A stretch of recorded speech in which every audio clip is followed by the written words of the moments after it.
स्वामी जी श्री रामचरण जी महाराज की अनबे वाणी ग्रंथ समता निवास का 7वां प्रकरण चल रहा है। महाराज फरमा रहे हैं, ऊंट उछरे डूंगरा अरु डूंगर हरिया रूक, सो देखा कारज नास दे, चढ़ी चढ़िया भागे भूख। यूं ऊंचा ज्ञान रु ग्रंथ सुने, श्रोता हर से सोई, पे सुनिया कारज नास रे, धार्या कारज होई। कह रहे कि महाराज ऊंट जो है देखता है डूंगर ऊंचे ऊंचे हैं और ऊंचे ऊंचे डूंगर के ऊपर हरे हरे वृक्ष लग रहे हैं। अब ऊंट को लग रही भूख, अब उसको क्या करना पड़ेगा, डूंगर पर चढ़ना पड़ेगा और चढ़कर फिर उन पत्तों को खाना पड़ेगा, तब जाके उसकी भूख भागेगी। ऐसे ही कह रहे महाराज ज्ञान तो बहुत ऊंचा ऊंचा है, ऊंचे ऊंचे डूंगर की तरह है। यूं ऊंचा ज्ञान और ग्रंथ बहुत ऊंचे ऊंचे, बहुत अच्छे है ग्रंथ, हरे भरे एकदम ज्ञान से आच्छादित है। और श्रोता सुनने वालों को खुशी भी बहुत होती है जब ऐसे ग्रंथों को सुनते हैं। लेकिन महाराज कह रहे हैं कि भाई सुनिया कारज ना सरे, धार्या कारज हुई। केवल आप सुन लिए, इस कान से सुनकर उस कान से निकाल दिए, तो उससे आपका कारज सरने वाला नहीं, जब तक आप उसको अपने भीतर में इम्प्लीमेंट नहीं करो, लागू नहीं करो प्रैक्टिकल। लागू करोगे तो आपका कारज सर जाए, यानी इस आत्मा का कल्याण हो जाए। जिस ज्ञान को धारण करके संत सद्गुरु केवली भगवंत परम पद को पाए, उसी ज्ञान को धारण करके अपन भी परम पद को पा सकते।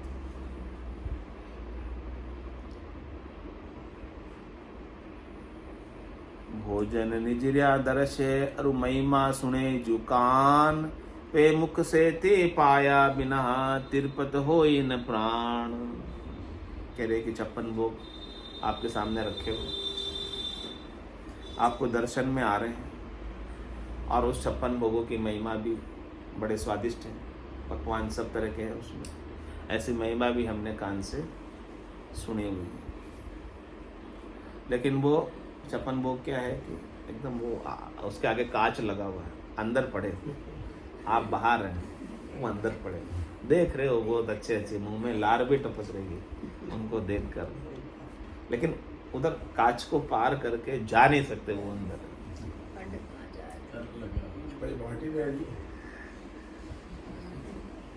तो क्या आपकी भूख जो है तृप्त हो जाएगी? कुछ तो फायदा कह रहे मुख से पाया बिना तिरपत होई न प्राण। आपके प्राण तो तभी तिरपत होंगे जब वो 56 भोग का प्रसाद बटेगा और आपको मिलेगा। जब तक बटेगा नहीं, मिलेगा नहीं, तब तक देखते रहो बस। उसे तृप्ति होने वाली देखने से नहीं होती तृप्ति। इसी प्रकार से जब तक आप भजन नहीं करोगे, सुन तो बहुत रहे हो भजन की बात है, लेकिन जब तक भजन करोगे नहीं,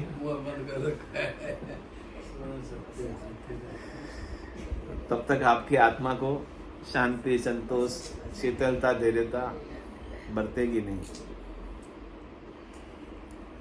कोई औषधि की महिमा सुने, सुनिया न जावे रोग, जे मुख द्वारे अंचवे नहीं, तो कदे न होए निरोग। औषधि की बात बता रहे, महिमा सुनी है, ये दवाई बहुत अच्छी है, लेकिन क्या बहुत अच्छी दवाई का नाम सुन लेने से हमारा रोग चला जाएगा? जब तक आप उस दवाई को लेकर नहीं आओ और अपने मुख से सेवन नहीं करो। इसी प्रकार से महाराज कह रहे कि राम नाम की औषधि जो हटपेरी खाए, रामचरण रुचि उचरे, 84 कट जाए। तो अपने मुख के द्वार से इसे लेना है, सेवन करना है,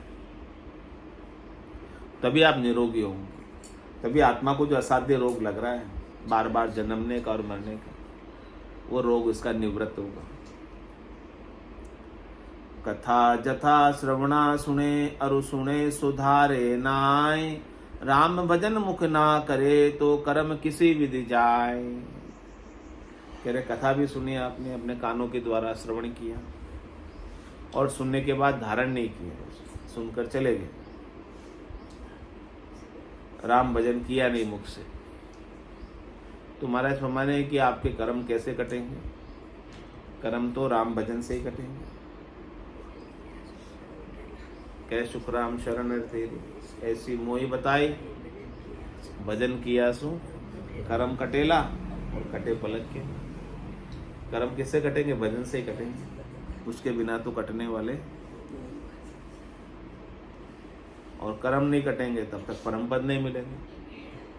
यानी वो एनओसी देने वाला नहीं है धर्मराज, छोड़ने वाला नहीं, भुगतान कराएगा कर्म।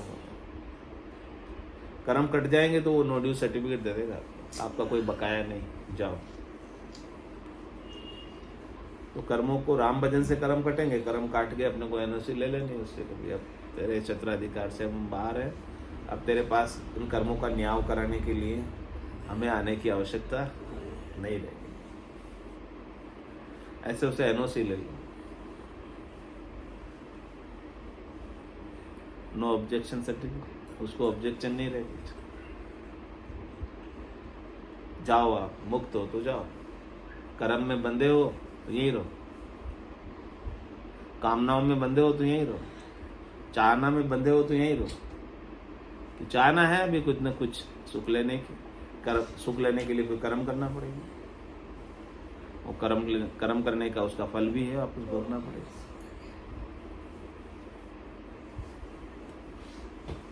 कहाँ वक्ता श्रोता, कहाँ जा दग दे तृष्णा भूख, ये नित ही नित बाँचे सुने, या बिन धारण की चूक।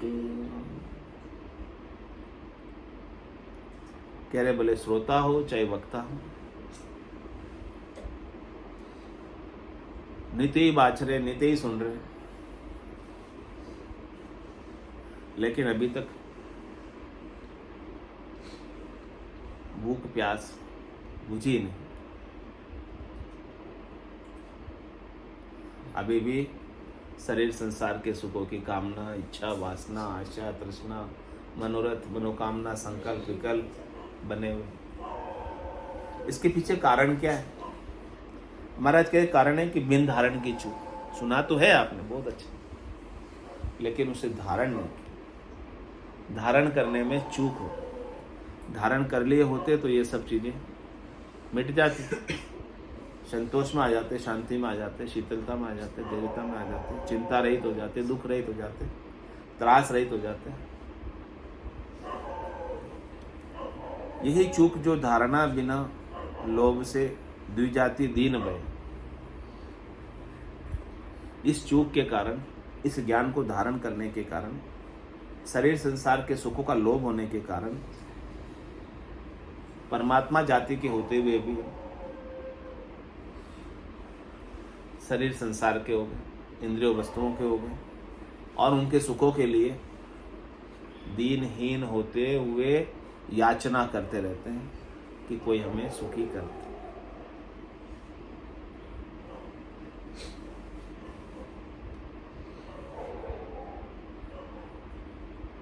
जहाँ जहाँ सुख दिखते वहां पहुंच जाते हैं, याचना करते हुए सुख।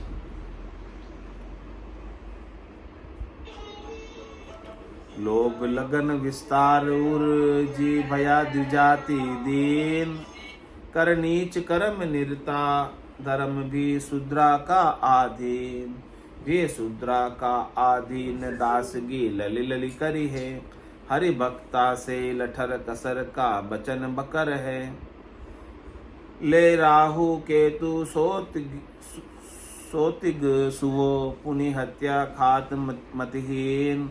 लोभ लगन विस्तार उर जी भया द्विजाति दीन। कह रहे हैं हमारे लोभ की लगन होने के कारण, उर में लोभ लालच का ही विस्तार होने के कारण, द्विज होते हुए भी, ब्राह्मण होते हुए भी दीन हो जाते हैं, याचना करने वाले कहना, हाँ, भिखारी हो जाते हैं। और उस लोभ के कारण नीच कर्म निरता धर्म भी शूद्रा का आधीन, शूद्रों के भी अधीन हो जाते हैं और नहीं करने लायक कर्म भी करने लग जाते हैं जो उनके लिए शोभा नहीं देते। ऐसे भी काम लोभ के कारण कर लेते हैं। किसी की भी अधीनता सुख के लोभ की लोलुपता के कारण स्वीकार कर लेते हैं। भी शूद्रा का अधीन दासगी ले लेते, उनकी दास बन जाते हैं। वो परमात्मा के दास है या माया के दास? माया के दास बन जाते हैं, परमात्मा के दास नहीं रहते। जहाँ से माया मिलती है वहाँ उनकी दासगी लुल कर करने लगते, वही पहुंच जाते हैं। वही पहुंच जाते। और हरि भक्ता से लठर कसर का वचन बकर, जो सच्चे हरि के भक्त हैं उनसे लड़ाई करते हैं और उनके भीतर कोई कसर पड़ जावे, कोई कमी रह जावे उनकी सेवा में, शुश्रूषा में, दान दक्षिणा में, पूजा पाती में,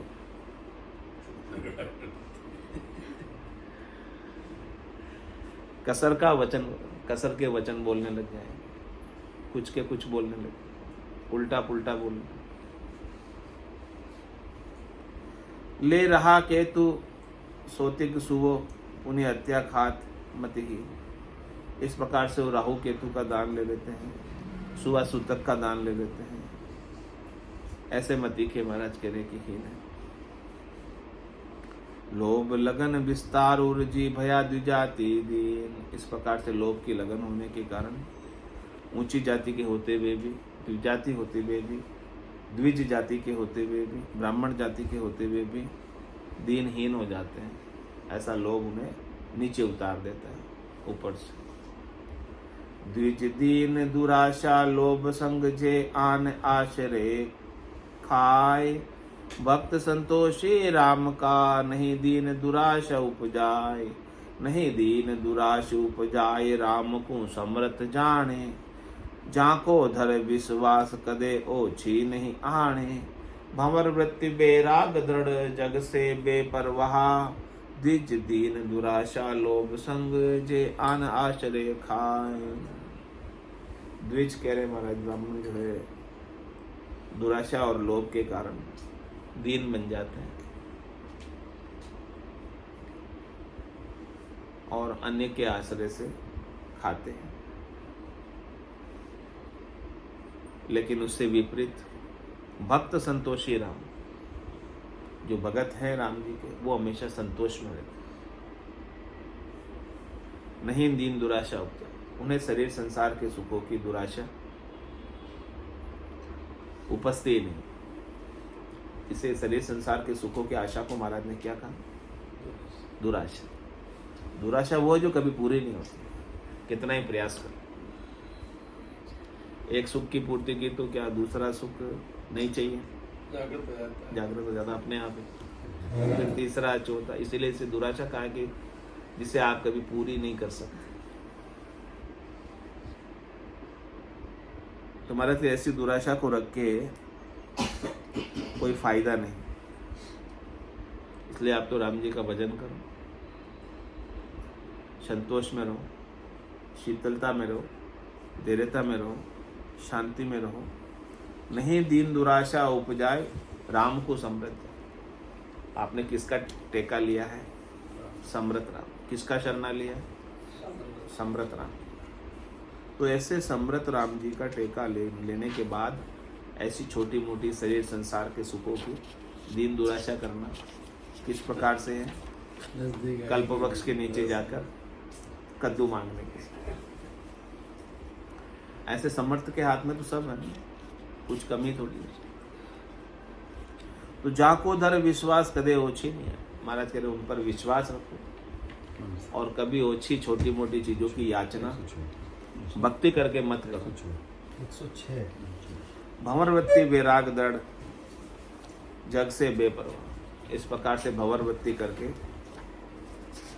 अपना शरीर को भाड़ा दे दो और संसार से बेपरवाह रहो, निश्चिंत रहो, मुक्त रहो। द्विज दीन दुराशा लोभ संग जियान आश्रय खाए। 106 अडजस पदराग वेरू प्रभाती 17 सतगुरु चरण बंधो मेरे प्राणी सतगुरु चरण बंधो रे तो सत ज्ञान बतावे कछुअन राखे चंदो रे रामा कछुअन राखे चंदो रे सतगुरु चरण बंधो मेरे प्राणी सतगुरु चरण बंधो रे चलता देवल पूज प्राणी माय बसेराय जादो रे चलता देवल पूंज प्राणी माय बसेराय जादो रे पावन देवल जूट बिन चेतन जाको पूजे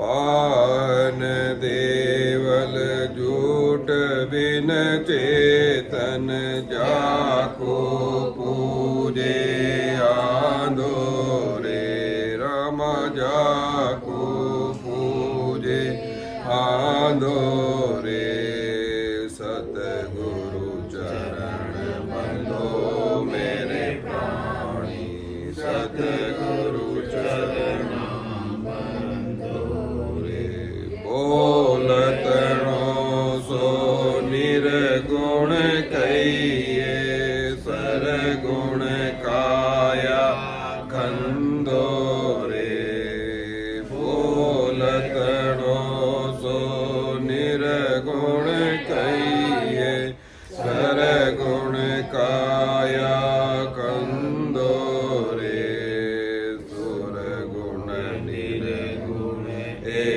सत प्राणी और सकल ब्रह्म बंधो रे सुर गुण निर्गुण ए सत प्राणी और सकल ब्रह्म बंधो रे रामा और सकल ब्रह्म बंधो रे सतगुरु चरण बंधो मेरे प्राणी सतगुरु चरण बंधो रे सुर गुण सेवा गुरु की महिमा ब्रह्म शब्द मन साधो रे सुर गुण सेवा गुरु की महिमा ब्रह्म शब्द मन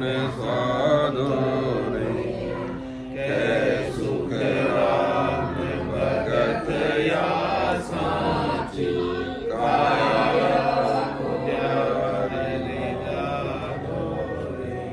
कै सुख राम भगत या साची काया खोजा हरि लादो रे रामा काया खोजा हरि लादो रे सतगुरु चरण बंधो मेरे प्राणी सतगुरु चरण बंधो रे वेदों को सत ज्ञान बतावे कछुअन राखे छंदो रे राम कछुअन राखे छंदो रे सतगुरु चरण बंधो मेरे प्राणी सतगुरु चरण बंधो रे